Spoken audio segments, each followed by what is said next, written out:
Իսկ դու արդեն որոշել ես, թե որ երկրներ պիտի այցելես 2025 թվականին։ Եթե դու ես հոգնել օրեր շարունակ հարցումների անպատասխան մնալուց, դիմիր Travel with N տուրիստական գործակալություն, սպասեցնել չեն տա, անմիջապես կստանաս լավագույն առաջարկները, տուրփաթեթներ, ավիատոմսեր, հյուրանոցների լայն ընտրանի, էքսկուրսիաներ, սոցփաթեթի սպասարկում եւ ամենակարևորը 24/7 ձևաչափով բարեհամբույր սպասարկում։ Travel with N 095 89 20 48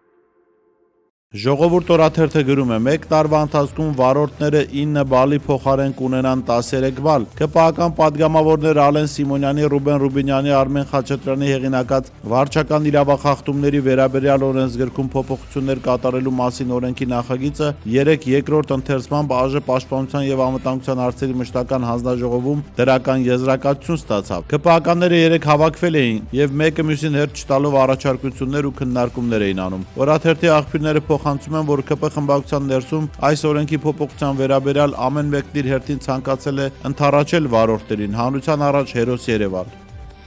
Հրապարակ օրաթերթը գրում է. որոշ տեղեկություններով խաղաղության պայմանագրի տեքստի շուրջ փոխհամաձայնությունից հետո իշխանությունները գործի են դրել դիվանագիտական ողջ ռեսուրսը եւ մեծ աշխատանք են տարել, որ ինչքան հնարավոր է միջազգային հանրության շատ ներկայացուցիչներ ողջունեն Հայաստանի այդ հերոսական խիզախ քայլը։ Կատարվածն անհրաժեշտ եւ կարեւոր քայլ է համարել Թեհրանը, պատմական քայլ դեպի տարածաշրջանային հաստատուն խաղաղություն եւ կայունություն Թբիլիսին, համարձակ քայլ Գերմանիան, ողջունել է Ֆրանսիայի նախագահը, Եգիպտոս անգամ անմասն չի մնացել։ Նիկոլ Փաշինյանը սրանով իրականում փորձում է հոգեբանական ճնշում գործադրել հայ հասարակության եւ մի քիչ էլ Ալիևի վրա։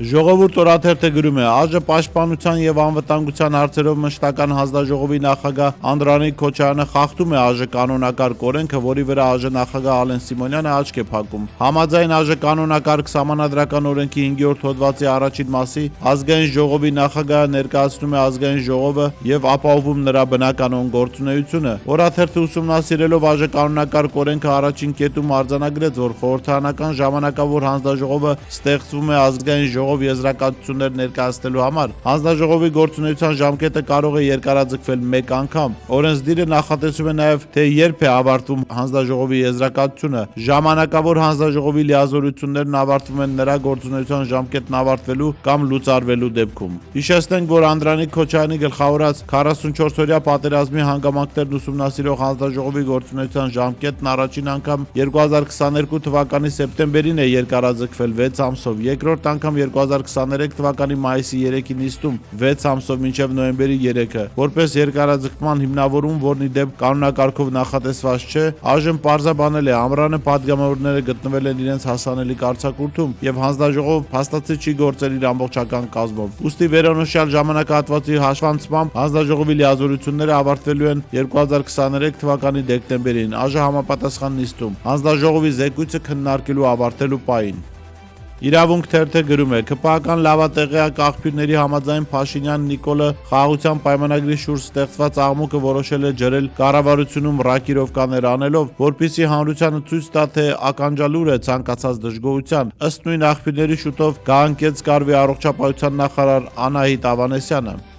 Հրապարակ օրաթերթը գրում է. ԿՊԱ արտաքին կապերի պատասխանատուն համատեղությամբ նաև աշխատանքի եւ սոցիալական հարցերի նախարարն է։ Նա հաջող է շրջագայում աշխարհով մեկ, թերևս համատեղելով երկու գործառույթները եւ պետության հաշվի նաև ԿՊ-ի արտաքին կապերը զարգացնելով։ Վերջերս Նարեկ Մկրտչյանը հյուրընկալվել է ԱՄՆ նախագահ Դոնալդ Թրամփի Մարալոգայի առանձնատանը, որտեղից նա տեսանյութ է հրապարակել։ ԱՄՆ նախագահի այս նստավայրը Ֆլորիդայում ոչ պաշտոնական բանակցությունների ավանդական վայրն է, որտեղ հրավիրելու եւ Թրամփի հետ ընթրիքի մասնակցելու համար ամերիկացի ձեռնարկատերերը սովորաբար մեծ գումարներ են վճարում, մինչև մի քանի միլիոն դոլար, որ բիզնես պրոյեկտն առաջ մղեն, բարձր հովանություն ստանան, տարբեր հարցեր քննարկեն, այսինքն Մարալագոյում անվճար հայտնվելը անհնար է։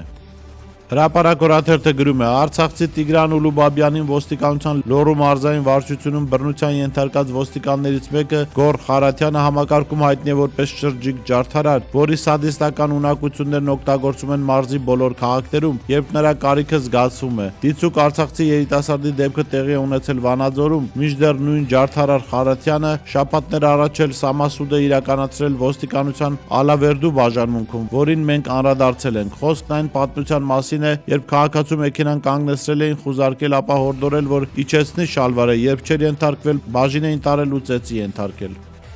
Ժողովուրդ օրաթերթը գրում է. Ինչպես հայտնել էին գլխավոր դատախազության ապօրինի ծագում ունեցող գույքի բռնագանձման գործերով վարչության պետի եւ վարչության պետի տեղակալի տեխնացուների ցուցակում ընդգրկվելու բաց մրցույթին մասնակցելու հայտ ներկայացրած անձանց անունները հայտնի են։ Կոյրուն Սերոփյան, Հրիփզիմե Ասատրյան։ Նկատենք, որ ապօրինի գույքի բռնագանձման գործերով վարչության պետը ցանկանում դառնալ Փաշինյանի իշխանության օրոք պաշտոն ստացած, իսկ հետագայում կալանավորված գեներալ ազգային հերոս Անդրանիկ Փիլոյանի քրեական գործով մեղադրող դատախազ Կարեն Սերոփյան։ Նա պահանջել էր մեղավոր ճանաչել ազգային հերոս Անդրանիկ Փիլոյանին եւ գործով անցնող 12 ամբաստանյալներին եւ հակակոռուպցիոն դատարանը արտակարգ իրավիճակների նախկին նախարար Անդրանիկ Փիլոյանին դատապարտեց 5 տարի ազատազրկման։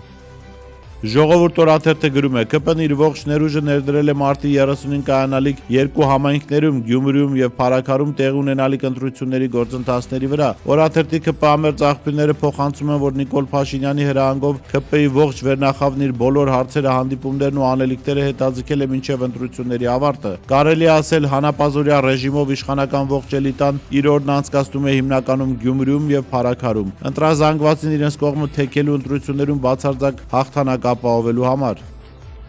Հրապարակ օրաթերթը գրում է. Չնայած Ալավերդու ապրելու երկիր խմբակցությունը ԿՊ-ի կողմից Ալավերդում կատարված իշխանազավթումից հետո բոյկոտում էր նիստերը, սակայն նախորդին ԿՊ-ն ավագան ու ընդդիմադիր 9 անդամներին մանդատից զրկել է, այդ թվում նաև 1 տարի առաջ համայնքապետի պաշտոնից զրկված Արկադի Թամազյանին։ ԿՊ-ում մտածել են, որ չնայած ընդդիմադիրները չեն մասնակցում ավագանու նիստերին, սակայն վաղը կարող են մտքափոխվել։ Մենք տեղեկացանք, որ ապրելու երկիր կուսակցության ցուցակի հետին շարքերի բոլոր անձինք բացարկի դիմումներ են ներկայացրել, ընդհանուր 40 հոգի։ Մանդատներից զրկված ապրելու երկիրը չի ցանկանում համագործակցել ԿՊ-ի հետ, եթե չեն կարող որոշումների վրա ազդեցություն ունենալ։